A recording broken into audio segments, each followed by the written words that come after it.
ৰাজ্য চৰকাৰে আজি আমাৰ অসমৰ চিকিৎসক বা চিকিৎসা মহাবিদ্যালয় সম্পৰ্কত কেইটামান উল্লেখযোগ্য সিদ্ধান্ত গ্ৰহণ কৰে।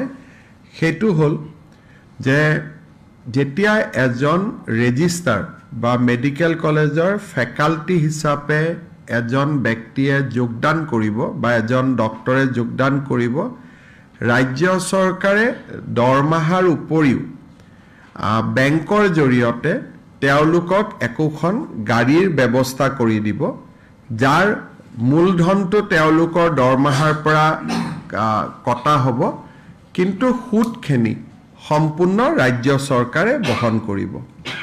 তাৰ উপৰিও আজি আমাৰ অসমৰ মেডিকেল কলেজৰ অধ্যাপক অধ্যাপিকাসকলৰ কাৰণে এচিউড কেৰিয়াৰ প্ৰমোশ্যন স্কিম এটাও কেবিনেটে এপ্ৰুভ কৰে।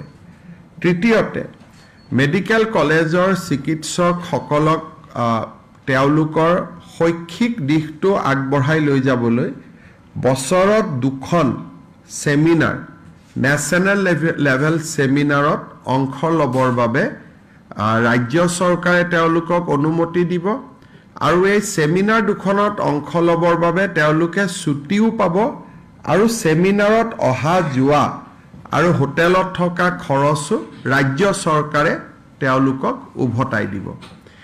ঠিক সেইধৰণে প্ৰত্যেক বছৰে প্ৰত্যেক 2 বছৰৰ মূৰত এছিয়াৰ যিকোনো এখন দেশত তেওঁলোকে ছেমিনাৰ এটেণ্ড কৰিবৰ বাবে যাব সুবিধা পাব, তাৰো খা খৰচ ৰাজ্য চৰকাৰে বহন কৰিব।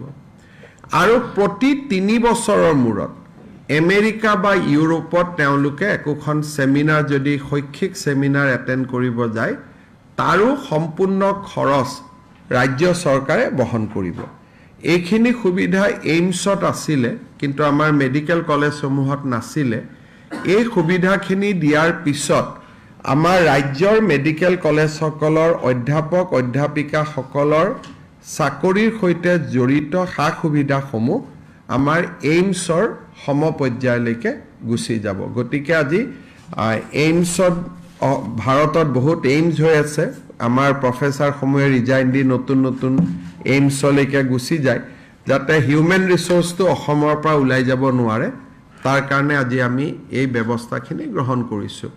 ইয়াৰ ফলত এটাই সুবিধা হ'ব যে ছেমিনাৰবিলাক তেওঁলোকে নেশ্যনেল ইণ্টাৰনেশ্যনেল ছেমিনাৰতো যাব পাৰিব, ছুটিও পাব, মেডিচিন কোম্পানীৰ পৰা টকা ল'ব নালাগে, ৰাজ্য চৰকাৰে টকা দিব, তাৰ কাৰণে এথিকেল ষ্টেণ্ডাৰ্ডবিলাক মেইনটেইন হ'ব।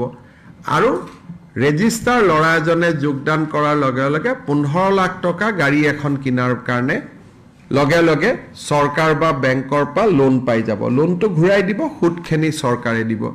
ইয়াৰ ফলত আমাৰ মেডিকেল কলেজবিলাকত নাৰ্ছিং হোমৰ তুলনাত আমি মেডিকেল কলেজত চিকিৎসকসকলক আকৰ্ষিত কৰিব পাৰিম।